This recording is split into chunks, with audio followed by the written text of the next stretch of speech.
साहब मुझे टाइम नहीं देता। अब साहब नहीं करते तो मैं हूं ना। अब मैं मेरे साथ सब कुछ कर सकती हूँ। है क्या करूं मैं। मेरा आदमी तो ना तो मुझे टाइम देता और ना खुश करता। क्या करूं मैं इस जवानी का। ऐसी सूख जाऊंगी मैं तो सोच सोच के। क्या करूं। मैंने उसको कई बार कह दी कि तू डॉक्टर को दिखा ले। ना वो डॉक्टर को दिखाता ना वो मेरे पास आता। यानी ये आदमी क्या चाहता है, मेरे को खुश ही नहीं करता। इसकी वजह से मैं अपनी जवानी को ही खराब करूंगी। यार मेरा भी मन करता है ना। अब पता नहीं उसका करता है कि नहीं करता। मेरा तो बहुत मन करता है। क्या करूं।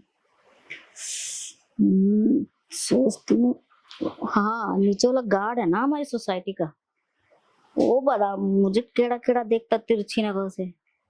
उसके निगाह से पता है मुझे वो कुछ गलत सोचता है मेरे लिए। क्यों ना मैं आज उसे ही बुला लूं। शायद कुछ बात बन जाए। शायद कुछ राहत तो मिलेगी मुझे अगर मान गया तो। चल करती हूँ बात।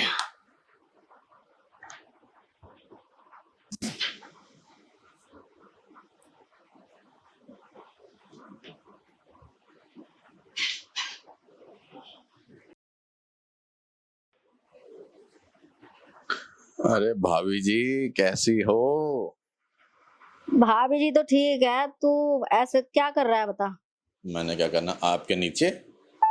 मतलब फ्री है ना। अरे मैं बताता हूँ, डंडा लेके खड़ा हूँ आपके नीचे, मतलब आपके फ्लैट के नीचे। हाँ हाँ मुझे पता है तू डंडा लेके खड़ा है। तेरा डंडा भी खड़ा होता है कि नहीं। अरे भाभी जी कैसी बात कर रही हो ये?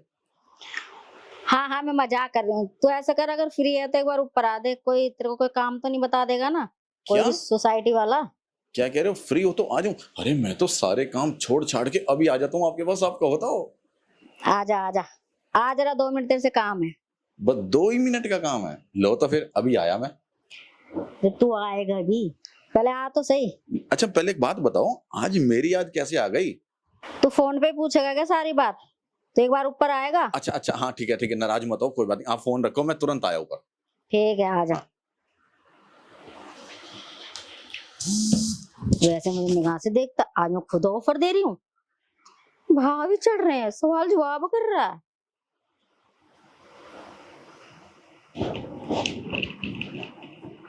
अरे भाभी जी, कैसे याद किया? हाँ हाँ याद किया जब तो तू आया है। हाँ बताओ फिर। अरे मैं तो सारे काम छोड़ के आ गया। मैं आप ही को याद करता रहता हूँ कि कब भाभी जी का फोन आए और कब मुझे सेवा का मौका दे। अब तो वहीं खड़े होके बात करेगा कि मेरे पास में भी आएगा। अरे आपके पास आने के लिए तो मैं इतने दिनों से तरस रहा हूँ। आजा। तो हाँ भाभी जी बताओ। तू ये बता, मैं जब यहाँ से निकलती हूँ सोसाइटी से, तू बड़ा केड़ा केड़ा देखता है। तेरी निगाह में चोर है। अरे भाभी जी मैं क्या बताऊँ, इतनी सारी ओहो तेरे हाथ भी कुलकुलाने लग गए। अभी तक तो मैं सोची थी तेरी आंखें ही ऐसी हैं, अब तो तेरे हाथ भी छटपटा रहे हैं मुझे छूने के लिए। मेरी तो आंखें तरसती रहती है आपको देखने के लिए कि कब आप जाओ मार्केट, कभी कहीं जाओ तो मैं आपको देखूं। और बार बार तो देखो मौका नहीं मिलता ना ऊपर आने का किसी बहाने से। तो आज देखो आपने खुद फोन करके बुलाया है। अरे अच्छा तू ये बता, खाली आंखों आंखों में जानता है कि दिल में भी कुछ है तेरे। अरे भाभी जी मैं क्या बताऊं, आप तो मेरे दिल में बसी हो। बस मैं तो ये कब मेरी आंखें तरसती रहती हैं आपको देखने के लिए। और मुझे तो मौका ही नहीं मिलता कि कब आप निकलते हो, कब मुझे और भी सब काम देखने पड़ते हैं। पर आज तो देखो मैं तो मुझे यकीन ही नहीं हो रहा कि मैं आपके पास बैठा हूँ और वो भी आपने अपने फ्लैट पे बुला लिया। चलो ठीक है, पर क्या इरादा है फिर बताओ तो सही। इरादे तो मेरे नेक ही हैं, पर तेरे इरादे नेक नहीं लगते मेरे को। जब भी मैं जाती हूँ ना तो तेरी निगाह से मुझे कुछ लगता है कि तू कुछ कुछ चाहता है। अरे भाभी जी मैंने बताया ना, आप तो मेरे दिल में बस गई हो। तो अगर आपसे मैं दिल की बात नहीं कहूंगा तो किससे कहूंगा। और भी यहाँ पर भाभी जाती हैं, लड़कियां जाती, पर आप में जो बात है ना वो उनमें नहीं है। फिर आपकी तो बात ही कुछ और है। तो इसलिए फिर मैं तो आपके पास आ गया। अच्छा ये बताओ, आपने आज मुझे याद कैसे कर लिया? आज बस मैंने तेरे को याद कर लिया कि मैंने कि तू रोज डंडा रखता अपने हाथ में, आज डंडा नहीं लाया, क्या बात है? अरे डंडा तो मेरा आपको देख के हमेशा खड़ा ही रहता है, और बाकी तो फिर मुझे सोसाइटी को भी तो देखना पड़ता है। अगर समझ गया है, डंडे का नाम लियो तो वहां बात तो ले गया, हाँ? समझ गया तो तू। अब देखो, सोसाइटी के लिए भी डंडे की जरूरत है, और आपके लिए भी तो फिर डंडा खड़ा रखना पड़ता है ना। तो और आज तो आपने तो फोन पे जो बात की, तो बस मैं तो समझ नहीं पा रहा कि मेरे क्या क्या रोम रोम खिल रहा है। तो अब आप बताओ, आपने मुझे बुलाया कैसे? तो मैं क्या बताऊं तुझे, मैं मेरी परेशानी हल कर सकता है? हाँ हाँ, अरे भाभी जी, आप मौका तो मुझे बताओ तो सही, आपकी परेशानी क्या है? क्या पता मैं हल कर दूं। यार मेरा आदमी मुझे टाइम नहीं देता, अच्छा। और वो मुझे खुश भी नहीं रखता। ओ।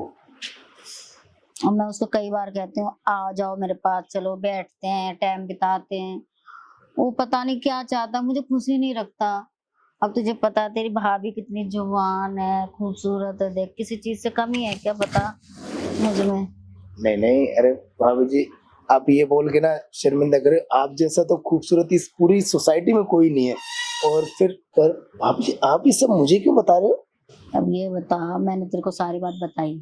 अब तुझे पता है कि भाई औरत को क्या चाहिए होती है और कितने दिन रुक सकती है। वो तो है तो भाभी। इसलिए अगर तू बुरा ना माने तो तुझसे एक बात बोलूं, हाँ भाभी जी, बोलो ना। तो मेरे साथ वो सब करेगा जो एक हस्बैंड एक वाइफ करते हैं, जो। भाभी जी, ये सब आप मुझसे, पर मुझे तो यकीन ही नहीं हो रहा। तो पर वो अगर किसी को पता चल गया तो? किसको क्या पता चलेगा, कह दियो मैं सामान देने गया था। अच्छा सुन, ये बात किसी को बताइयो मत ना कि उस फ्लैट वाली ने मुझे बुलाया था। अरे भाभी, मैं क्यों बोलूंगा? ये बात तो मैं आपसे रखने वाला था। अगर आपके और मेरे बारे में कहीं पता चल गया तो मेरी तो नौकरी चली जाएगी, और भला कोई अपनी पेट पे लात क्यों मारेगा? और मुझे तो देखो, सोसाइटी में नौकरी के साथ साथ तो फिर आपका प्यार भी तो मिल रहा है ना। तो मैं तो भाभी जी किसी को नहीं बताऊंगा।